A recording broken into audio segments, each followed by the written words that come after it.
And it came to pass that I spake unto my brethren, saying, Let us go up again unto Jerusalem, and let us be faithful in keeping the commandments of the Lord. For behold, he is mightier than all the earth. Then why not mightier than Laban and his 50, yea, or even his tens of thousands? Therefore let us go up. Let us be strong like unto Moses, for he truly spake unto the waters of the Red Sea, and they divided hither and thither, and our fathers came through out of captivity on dry ground. And the armies of Pharaoh did follow, and were drowned in the waters of the Red Sea. Now behold, ye know that this is true, and ye also know that an angel hath spoken unto you. Wherefore can ye doubt? Let us go up. The Lord is able to deliver us, even as our father, and to destroy Laban, even as the Egyptians. Now when I had spoken these words, they were yet wroth, and did still continue to murmur. Nevertheless, they did follow me up until we came without the walls of Jerusalem. And it was by night, and I caused that they should hide themselves without the walls. And after they had hid themselves, I, Nephi, crept into the city and went forth towards the house of Laban. And I was led by the Spirit, not knowing beforehand the things which I should do. Nevertheless, I went forth, and as I came near unto the house of Laban, I beheld a man, and he had fallen to the earth before me, for he was drunken with wine. And when I came to him, I found that it was Laban. And I beheld his sword, and I drew it forth from the sheath thereof, and the hilt thereof was of pure gold, and the workmanship thereof was exceedingly fine. And I saw that the blade thereof was of the most precious steel. And it came to pass that I was constrained by the Spirit that I should kill Laban. But I said in my heart, Never at any time have I shed the blood of man.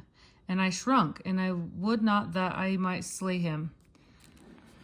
And the Spirit said unto me again, Behold, the Lord hath delivered him into thy hands. Yea, and I also knew that he sought to take away mine own life. Yea, and he would not hearken unto the commandments of the Lord. And also he had taken away our property. And it came to pass that the Spirit said unto me again, Slay him, for the Lord hath delivered him into thy hands. Behold, the Lord slayeth the wicked to bring forth his righteous purposes. It is better that one man should perish than that a nation should dwindle and perish in unbelief. And now when I, Nephi, had heard these words, I remembered the words of the Lord, which he spake unto me in the wilderness, saying that, Inasmuch as thy seed shall keep my commandments, they shall prosper in the land of promise. Yea, and I also thought that they could not keep the commandments of the Lord according to the law of Moses, save they should have the law. And I also knew that the law was engraven upon the plates of brass. And again I knew that the Lord had delivered Laban into my hands for this cause, that I might obtain the records according to his commandments. Therefore I did obey the voice of the Lord, and I took Laban by the hair of his head, and smote off his head with his own sword. And after I had smitten off his head with his own sword, I took the garments of Laban, and put them upon mine own body, yea, even every whit, and I did gird on his armor about my loins. And after I had done this, I went forth unto the treasury of Laban. And as I went forth towards the treasury of Laban, behold, I saw the servant of Laban, who had the keys of the treasury. And I commanded him in the voice of Laban that he should go with me into the treasury.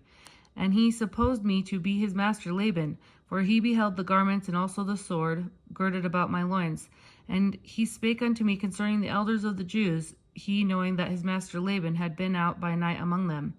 And I spake unto him as if I had been Laban. And I also spake unto him that I should carry the engravings which were upon the plates of brass to my elder brethren who were without the walls. And I also bade him that he should follow me. And he, supposing that I spake of the brethren of the church, and that I was truly that Laban whom I had slain, wherefore he did follow me. And he spake unto me many times concerning the elders of the Jews, as I went forth unto my brethren who were without the walls. And it came to pass that when Laman saw me, he was exceedingly frightened, and also Lemuel and Sam.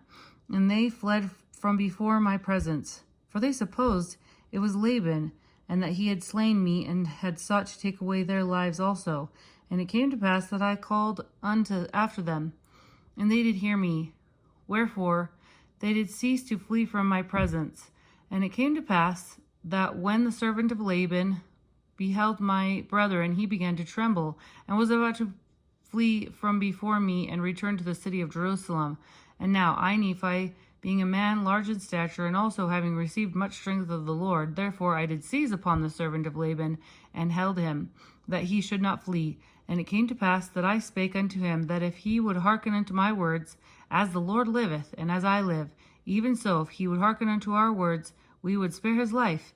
And I spake unto him, even with an oath, that he need not fear, that he should be a free man like unto us, if he would go down into the wilderness with us. And I also spake unto him, saying, Surely the Lord hath commanded us to do this thing, and shall we not be diligent in keeping the commandments of the Lord? Therefore, if thou wilt go down into the wilderness to my father, thou shalt have place with us. And it came to pass that Zoram did take courage at the words which I spake. Now Zoram was the name of the servant, and he promised that he would go down into the wilderness unto our father. Yea, and he also made an oath unto us that he would tarry with us from that time forth. Now we were desirous that he should tarry with us for this cause, that the Jews might not know concerning our flight into the wilderness, lest they should pursue us and destroy us. And it came to pass that when Zoram had made an oath unto us, our fears did cease concerning him. And it came to pass that we took the plates of brass and the servant of Laban, and departed into the wilderness, and journeyed unto the tent of our father.